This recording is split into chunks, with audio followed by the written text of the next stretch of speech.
Everybody say, praise the Lord. Let us open our Bible on Psalms 147, verse 11. Praise the Lord. The Lord taketh pleasure in them that fear him, in those that hope in his mercy. Okay. So, ang nagkakaroon ng pleasure or damdamin ng kasayahan, hindi lang pala tao na naging masaya kahit paman sa mga bagay-bagay na tinanggap nila na pagpapala mula sa ating Panginoong Diyos.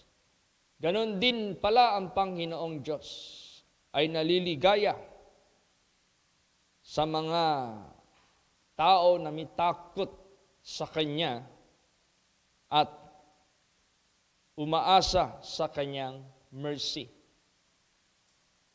Ibig sabihin yan, pag umaasa ka sa mercy ng Panginoon, ginawa mo ang karapat-dapat sa Kanyang presensya at naniwala ka sa Kanyang pagtatapat, sa Kanyang faithfulness.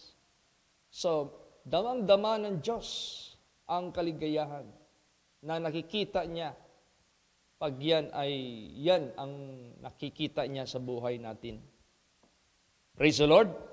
Kaya sa buhay natin, kung talagang iniibig natin ang Panginoong Diyos, pasayahin natin siya.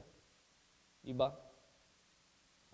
Pag meron tayong taong iniibig sa buhay natin, nag-iisip tayo, ano kayang ibigay ko para liligaya siya, para masaya siya.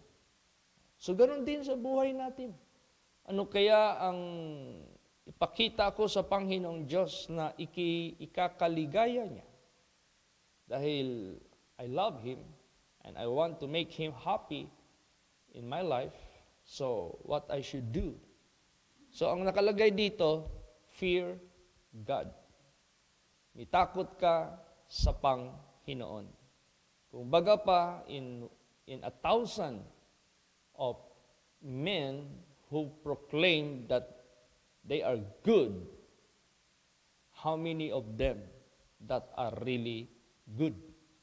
Kung baga pa, sa daming o 1,000 tao na nagsasabi na gumagawa sila ng mabuti sa mata ng Diyos, ilan kaya sa kanila ang totoong gumagawa ng mabuti?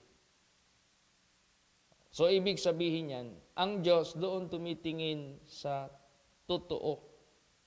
Ngayon, susubukin ka ng Panginoong Diyos. God will put you into a test. Susubukin ka ng Diyos. Kaya, ganun po, sa buhay natin, see to it na mapaligaya natin ang ating Panginoong Diyos. Praise the Lord.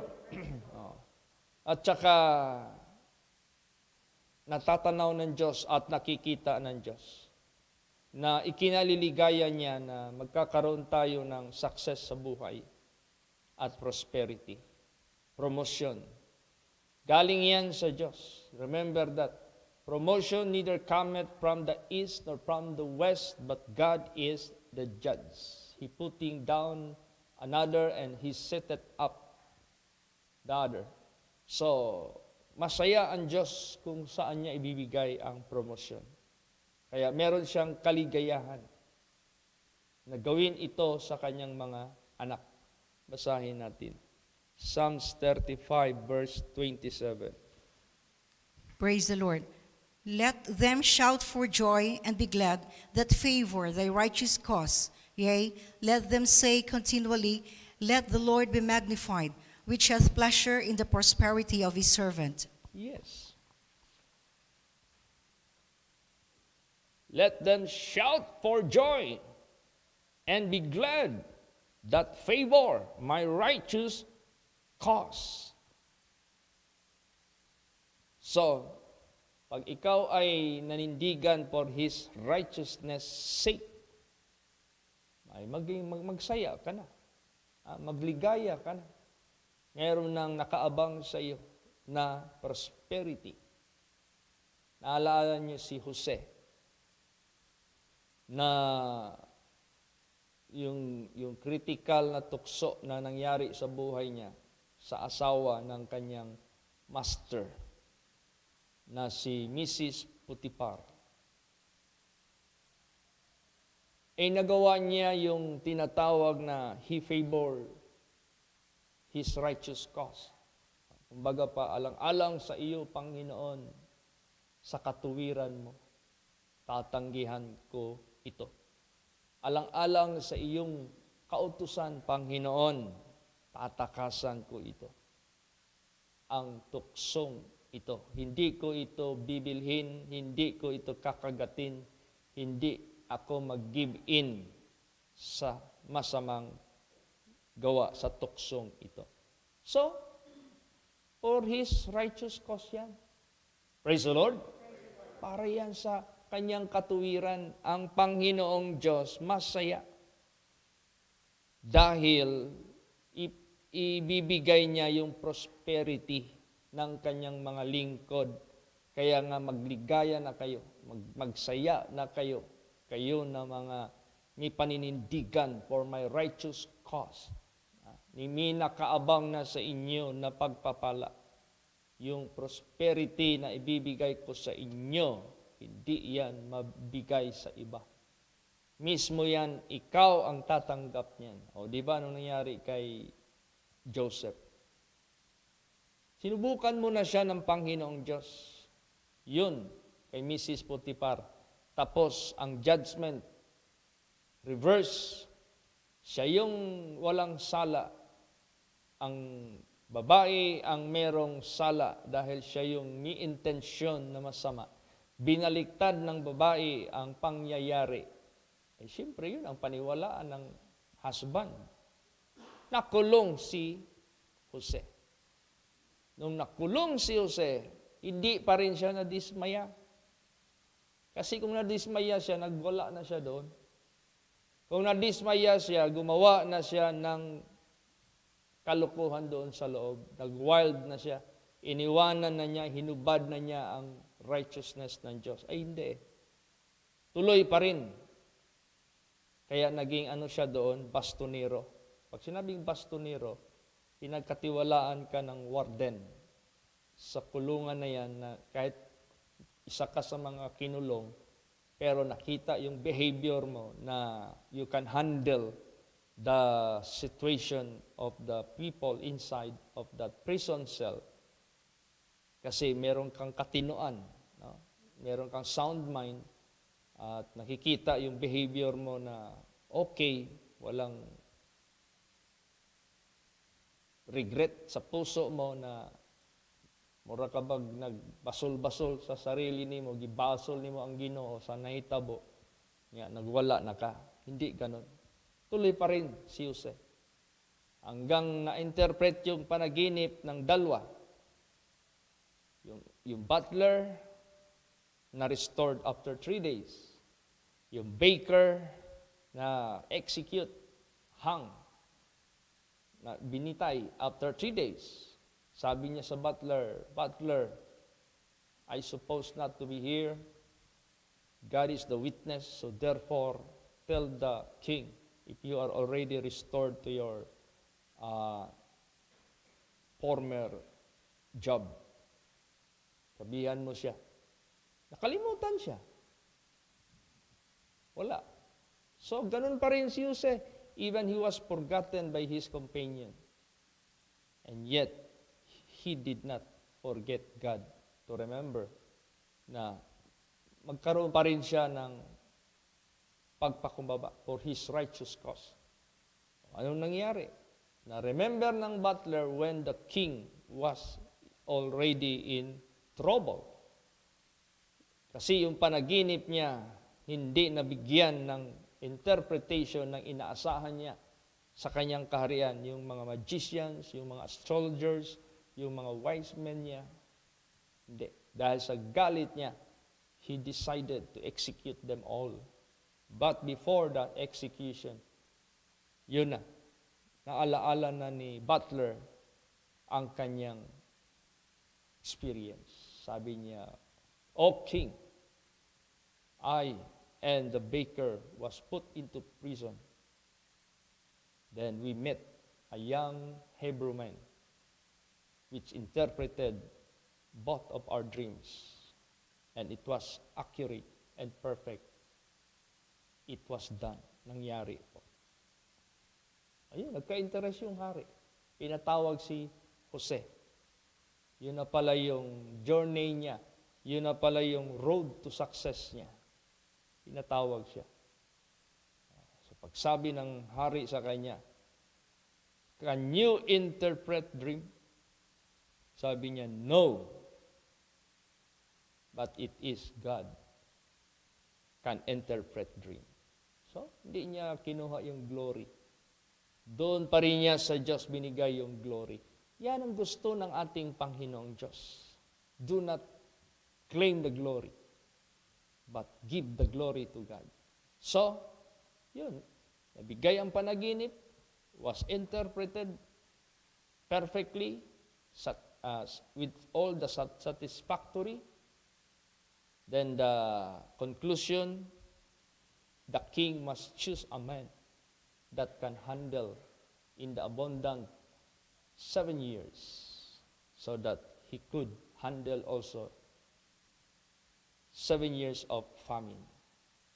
Hindi maapektuhan ang Egypt. Nung tumingin siya sa mga wise men, astrologers, magicians, naaasungutan siya because these were not able to appease his dream or his feeling. Pagtingin niya kay Joseph, fresh na fresh yung kanyang pakiramdam, and he got trust in this man. And he is a wise man of wisdom, whose spirit of God dwelleth in that man. Yun na. I-promote na siya. Ganun lang kadali. Praise the Lord. Oh, so ang Diyos merong pleasure in the prosperity of His servant. Bakit? If you stand for His righteous cause, basta manindigan ka for His righteous cause, God will delight in you. Masaya ang Diyos para sa iyo. Praise the Lord. At maliban dyan, i-beautify ka ng Diyos. Papagandahin ka ng Diyos. Para bang rag to riches, shepherd to king, yung mga ganon, servant to master. I-beautify ka ng Diyos. Bakit? Nauna sa iyo yung pagpakumbaba. No? Nauna sa iyo yung pagtitiis. Nauna sa iyo yung kahirapan. Nauna sa iyo yung mga test sa buhay. Pero in spite of all those things, hindi ka nagliko.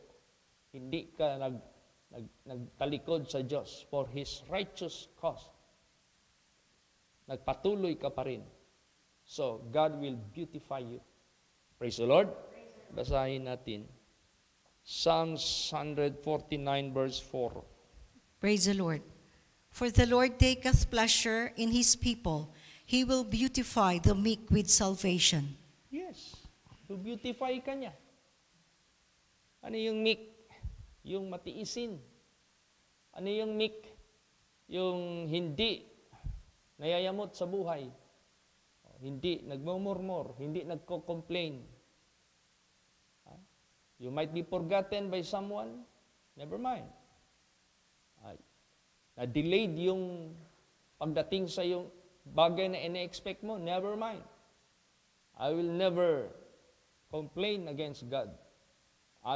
Kaya nga sinabi dyan, yung nag-hope sa kanyang mercy. God taking delight, naliligaya ang Diyos doon sa mga tao, nag-hope sa kanyang mercy. Praise the Lord. Di i-beautify. Pag i-beautify ka ng ating Panginoong Diyos, sigurado. Baka hindi ka na makilala.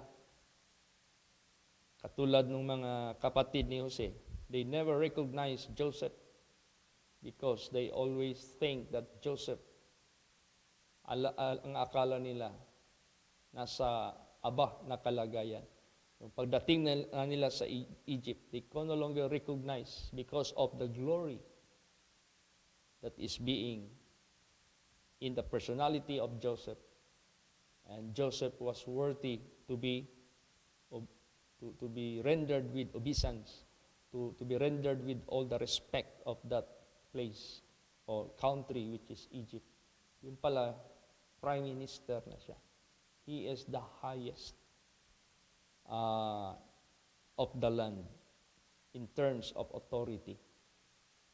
Ang hari, trono lang ang nagkaroon ng difference sa kanya. Pero yung hari, ano na lang yan, parang figure na lang. Pero siya talaga nagpapatakbo. Siya talaga yung nakilala na nagro-rule na. Nagpapalakad na ng takbo ng ekonomi ng Egypt. Hindi na nila nakilala. He was beautified with success. He was beautified with the glory of the Lord. Praise the Lord. And yet, hindi pa rin nawala yung kanyang godliness. Hindi pa rin nawala yung kanyang Christ-like spirit. What is that? Forgiving heart. What is that? Loving heart. Di ba? They were accommodated, all of His people. Kaya, ganun po sa buhay natin. He will beautify the meek. Praise the Lord. Minsan, tingin ng tao, aping-api ka, tingin ng tao, hirap ka, tingin ng tao, kulilat ka. Pero pag ang Panginoong Diyos na ang mag-beautify sa iyo, maghanda ka. Baka hindi ka na ma-recognize ng mga tao sa glory na ibibigay ng Diyos sa iyo. Praise the Lord. Basahin pa natin. Proverbs 11:20. Praise the Lord. They that are of a froward heart are abomination to the Lord, but such as are upright in their way are His delight. Yes. Upright. Pag sinabing upright, there is no crookedness. Upright in all your ways. Upright in all your walk. Sa paglakad mo, upright ka in the eyes of God. Dahil nag-iingat ka sa sarili mo. So, nagdi-delight, no? Nagdi-delight ang Diyos sa kanilang ways. Ibig sabihin yan, pag napasaya mo ang Panginoong Diyos, who is the owner of everything, magbigay lang siya sa iyo ng something, malaking impact na yan sa buhay mo.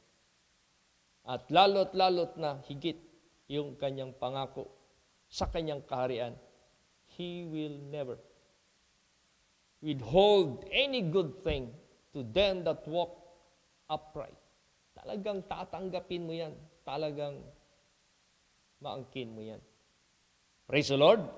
Lalo na tayo nandito sa Panginoong Diyos. Kung may mga tao naging successful in life, kaya accidentally narinig ko yung testimony sa buhay ni Art Tugade, itong Secretary of Transportation natin ngayon, na hindi basta-basta yung buhay niya. Nakatira siya sa party ng Sampaloc, sa Islam area. At hindi basta-basta, wala silang kubeta, mahirap talaga. Kumbaga pa, if you make it simply, nasa squatter sila na area nakatira. Nung nag-aaral siya ng abogasya, doon pa rin siya nakatira. Hindi basta-basta yung kwento niya. Pero dumating ang panahon, nag-graduate siya ng cum laude sa San Beda. Tinanong siya, paano ka nakapag-aral ng law? Mahirap pala kayo. Scholarship. I was able to maintain my good grades.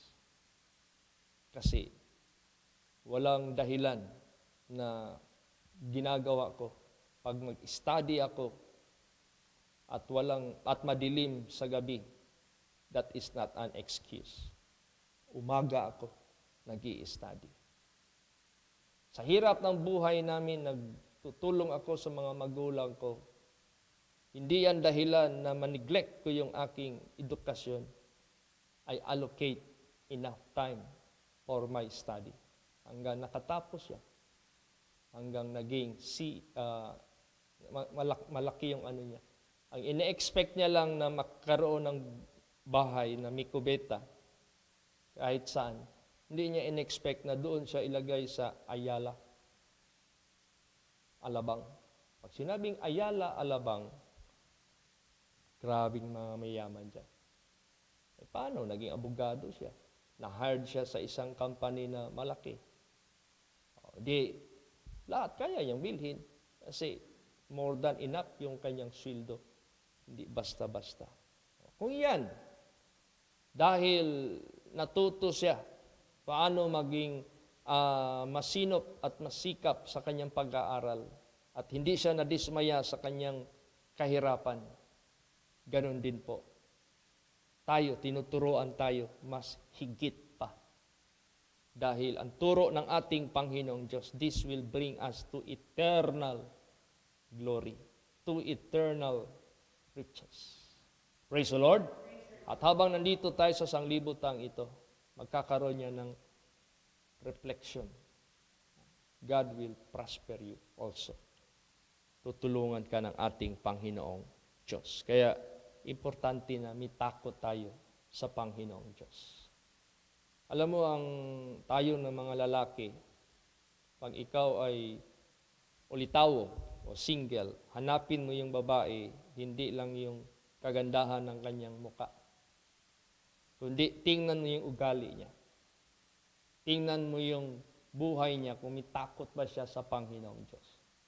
Pag may nakita kang babae na may takot sa Panginoong Diyos, yun ang pinaka-best quality that even God Himself can appreciate her.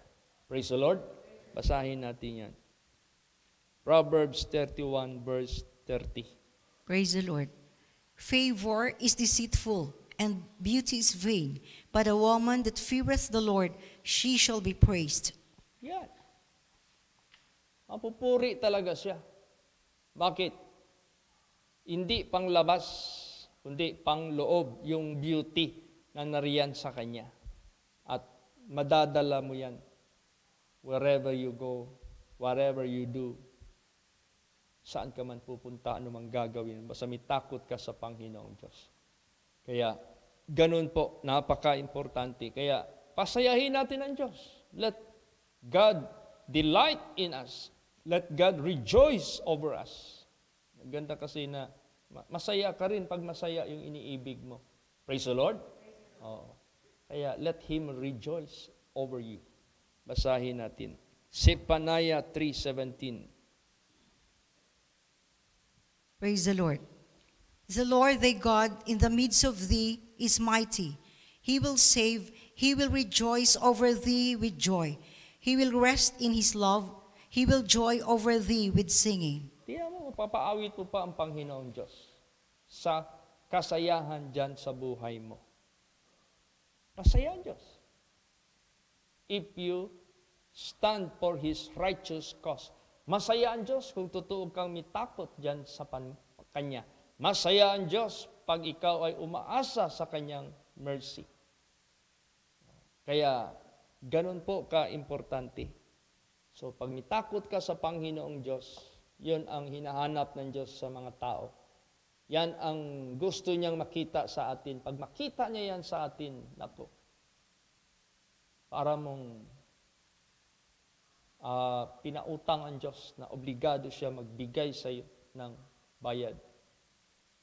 Parang inimbita mo ang Diyos to bless you. And alam mo naman, He has so much. Marami siyang kayamanan. Kaya mapalad ka. Basahin natin. Malachi 3:16 and 17. Praise the Lord. Then they that feared the Lord spake often one to another, and the Lord hearkened and heard it, and a book of remembrance was written before Him for them that fear the Lord and that thought upon His name. And they shall be mine, saith the Lord of hosts, in that day when I make up my jewels, and I will spare them as a man spareth his own son that serveth him. Ayan. Praise the Lord. Praise the Lord. Oh. Masaya siya na nakikita niya ang mga anak niya na may takot dyan sa kanya. at naririnig niya yung kanilang conversation. And there is a book of remembrance that will be recalled. And God said, they shall be mine. And I will make my jewels, and I will spare them. Ibig sabihin yan, i-segregate ka ng Diyos, iibahin ng Diyos ang para sa iyo. Meron siyang itinalaga para sa iyo. Kaya ganun, importante ang takot sa Panginoong Diyos. Praise the Lord. Takot sa Panginoon. Na hindi nakikita ng tao pero nakikita ng Diyos. Kahit hindi nakikita ng tao ang gawa mo, pag nakikita ka ng tao, may liwanag silang makita sa buhay mo. Basahin pa natin ano ang pinaka-inner na gusto makita ng Diyos. 1 Peter 3:4. Praise the Lord. But let it be the hidden man of the heart, in that which is not corruptible, even the ornament of a meek and quiet spirit, which is in the sight of God of great price. Yes. Hindi yung mga nabubulok na mga panglabas lamang na mga ornaments. Hindi yan ang hangad ng Diyos, kundi yung nasa inner man, yung ornament of meek and quiet spirit, which is in the sight of God of great price. Yun ang pinaka-valuable. Pag sinabing meek, remember Jesus Christ, who suffered so much, and yet, nandyan yung pagtitiis niya, pagpapakumbaba niya, pagpapahinuhod niya. Kaya, sa buhay natin, huwag tayong matakot. No? God is the owner of everything. He will grant us His blessing. Basa, Jeremiah 32:41. Praise the Lord. Yea, I will rejoice over them to do them good, and I will plant them in this land assuredly with my whole heart and with my whole soul. Yan. Ibig sabihin yan, hindi ka mahihirapan to live in this world. He will provide everything. And God will do it with whole heart and with whole soul. And God did promise that with all the assurance, bibigay niya sa iyo yung privilege na mabuhay ka sa sanglibutang ito together with your children. Praise the Lord. Kaya gusto ng ating Panginoon Diyos, let the righteousness of God be upon us, or let the beauty of God be upon us. And let us pray to God that He will establish us, na hindi na tayo ma-move. Tuloy-tuloy na tayo para walang hinto yung pangako niyang mangyari sa buhay natin. Basa last verse, Psalms 90:17. Praise the Lord. And let the beauty of the Lord our God be upon us, and establish thou the work of our hands upon us. Yea, the work of our hands establish thou it. Yes. So, kinakailangan meron tayong endurance. Maka-endure tayo. Ibig sabihin yan, gumawa ka ng tama, mabuti sa mata ng Diyos sa taong ito. Ipagtaguyod mo yan, ipagpatuloy mo yan until the end. Para sa ganon, maangkin mo lahat ng mga pangako ng ating Panginoong Diyos. And that will be a testimony of your life that can never be forgotten by God. Hindi na yan makalimutan ng Diyos. And you will be a light of this world. Maging maganda kang modelo sa sanglibutang ito. Kaya, let the beauty of the Lord our God be upon us, and establish thou the work of our hands upon us. Yea, the work of our hands establish thou it. So, pasayahin natin ang Diyos. The Lord taketh pleasure in them that fear Him, in those that hope in His mercy. Praise the Lord. Praise the Lord. Tayo po ang lahat.